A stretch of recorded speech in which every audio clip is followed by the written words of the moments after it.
هەڵبژاردنەکانی یەکێتی ئەوروپا بۆ 751 دانیشتنگەوە یاخود کورسی لە ڕۆژ یەکشەمە کۆتایی پێهات کێبڕکێک بوو لە نیوان ڕاسترەوە توندڕەوەکان و پۆپۆلیستەکان لەلایەک و چەپەکان سۆسیال دموکراتەکان سەوزەکان و لیبراڵەکان لەلایەکی تر. بۆ تێشخستنە سەر دەرەنجامی ئەم هەڵبژاردنە ڕۆژەمەوان مەهدی فەتاحی ڕاستەخۆ لە ئەڵمانیاوە لە ڕێگای سکایپەوە لەگەڵماندایە. کاکەم هەدی خۆشاتن بۆ بەڕنامەی کورد کونەکشن دەرەنجامەکان چیمان پێدەڵێ یەکێتی ئەوروپا بەروکێ دەچێت؟ سەرڕاوی لە ساڵی 2002 ئەزمەیەکی ئابووری لە ئەوروپادا دەستی پێکرد. وڵاتانی ئەوروپا ناکۆکیێکی زۆر کەوتە ناویانەوە و هاوکێشە سیاسیەکان چ لە ناوخۆی وڵاتەکان و لە چ لە پەرلەمانی ئەوروپا و دەستگا قەزایەکانی تری ئەوروپا پەرەیسەند و پێم وابێ ئێستا لە حاڵەتێکی تا ڕادەیەک نەئاسایی هاتوتە پێشەوە چونکە هاوکێشە سیاسەکان بە تەواوی لە پەرلەمانی ئەوروپادا گۆڕاون و ئێستا بۆ ئەڵتەرناتیڤی ئەگەڕن کە بە تایبەت سۆسیال دیموکراتەکان لەگەڵ لیبراڵەکانە کە بتوانن سەرۆکایەتی پەرلەمانی ئەوروپا پێک بێنن. ئەمە بۆ خۆی سەختە چون ڕاستڕەوەکان هەم دەنگیان هێناوە و هەم دیموکراتەکان و سۆسیال دیموکراتەکان بە بەراورد لەگەڵ 5 ساڵی ڕابردوودا دەنگیان کەم هێناوە. پەرلەمانی ئەوروپا گرنگە کێ سەرکێشی دەکات پارتەکانی لە نێوەڕاست بەرەو چەپ بۆ یاخود لە نێوەڕاست بەرەو ڕاست چی نەگەرانیەکان لەبارەی هەردوو بەرەدا کاریگەریان لەسەر ڕێبازەکانی ناوە یەکێتی ئەوروپاوە یاخود دەرەوە؟ ڕاستڕەوەکان ناتوانن سەرۆکایەتی پەرلەمانی ئەوروپا بگرن دەست چونکە ڕێژەکان بۆ ئەندازەیە نییە بەڵام چاوەڕوان نەکراوە ئەو دەنگە زۆرەی کە هێناویانە. کێشەکە ئەوەیە کە ئێستا دیموکراتەکان یا مەسیحی دیموکراتەکان لەگەڵ سۆسیال دیموکرات و لیبراڵەکان ناتوانن هاوپەیمانی پێک بێنن بۆ واتایە ناتوان لە ساڵ 50یەکی کۆی دەنگەکانی پەرلەمانی ئەوروپا بکەن بە هاوپەیمانی سەرۆکاتی پەرلەمانی ئەوروپا بگرنە دەست.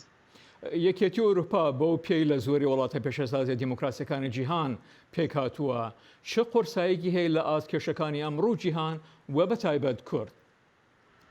بەدڵنیاییەوە چه ئەوروپا چه ئەمریکا وڵاتانی پێشکەوتوو خاوەن ئابووری و دەسەڵاتی سیاسی لە دنیادا کاریگەری ڕاستەوخۆیان هەیە لە تەواوی کە سیاسیەکان و ئابوووریەکانی تەواوی دنیا بەتایبەت ڕۆژهڵاتی ناوەڕاست.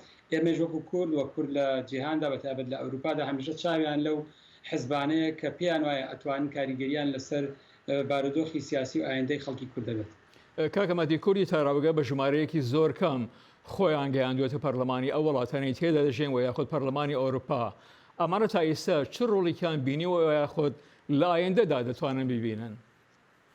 دیارە بەو ڕێژە زۆرەی کە کورد لە ئەوروپا بەتابەت لە ئەڵمانیا هەیە سەروی 1 ملیۆن زیاتر تا ئێستا بەتابەت بەداخەوە کورد ڕۆڵێکی ئەوتۆی نەدیوە و ئەو کاندیدادیا و پاڵێوراوی ئەوانەی کە لە دوای ئەوەی خۆیان پاڵێون ئەبن بە ئەندام پەرلەمانیا هەر پۆستێکی تروەرەگرن ئەوانش پێم وابێ ناتوان کاریگەریکی ئەوتۆیان هەبێت.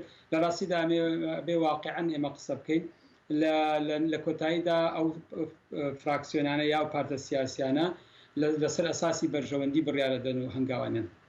کاکە مەهدی وەکو زانین کوردی تاراوگە کە بە زۆری بەسەر پارتەکانی ناوەی وڵات دابەش بوونە بەو پێی لە ناوە یەکگرتوونین کاردانەوەگەش بەڕۆنی لە دەرەوە تێبێنی دەکرێت. برۆسل کە یەکێک لە هەر ناوەن یەکگرنگەکانی جیهانە شیانی هەیە بەو دابەشبوونە سوودی لیوەربگرن؟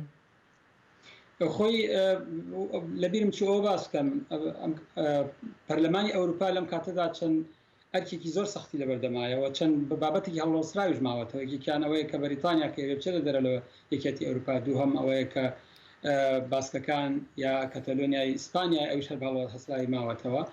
وەسیام ئەوەی کە جەناب دەپرسی کوردەکان ئەو پەیوەندی بە ئایدۆلۆژیا و فکری هەر تاکێکی کوردەوە هەیە لە چ پارتێکی سیاسی خۆی بە نزیک ئەزانەوە پێی وایە چ کاریگەریەکی ئەبێت لەسەر مافی مرۆڤ و ئایندەی کورد. بەڵام لە کۆتاییدا ئەو پاڵێوراوانە کە پۆست وەرەگرن خاڵی هاوبەشیان زۆرە بەڵام ئەوە وەکو تۆ پێ دوایە یا ئێمە چاوەڕوانیەکەین کورد لۆبێکیە بێ بتوان لە ڕێگەی ئەو لۆبەوە کاریگەری ئەو حزبانە لەسەر بەرژەوەندی کورددا بنێت نیمانە بەداخەوە.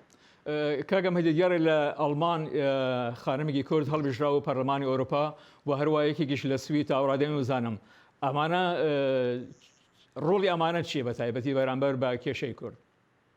لە پەرلەمانی ئەوروپادا لەوێ هاوپەیمانی نەتەوەیی نیشتیمانی نییەوە لەوێ هاوپەیمانی فکری هەیە بۆ نمونە سۆسیال دیموکراتەکانی ئەوروپا لەوێ یەک فراکسیۆنن مەسیحی دیموکراتەکان یا دیموکراتەکان لیبراڵەکان ڕاستڕەوەکان سەوزەکان ئەوانە بۆ خۆیان فراکسیۆنێکن و ئەو فراکسیۆنانە لە کۆتاییدا هاوپەیمانی لەگەڵ کێ دروستەکەن و ئەو خانمەی یا دوو کەسە من بە پێم وایە زۆر گرنگیان نابێت لەسەر ئایندە و لەسەر بڕیارەکانی پەرلەمانی ئەوروپا. ڕۆژەماوان مەهدی فەتاحی زۆر سپاس و بەرداریکردن لە بەڕێوەمای ئەمڕۆمان. سپاس بۆ ئێوەمان دوونەوە.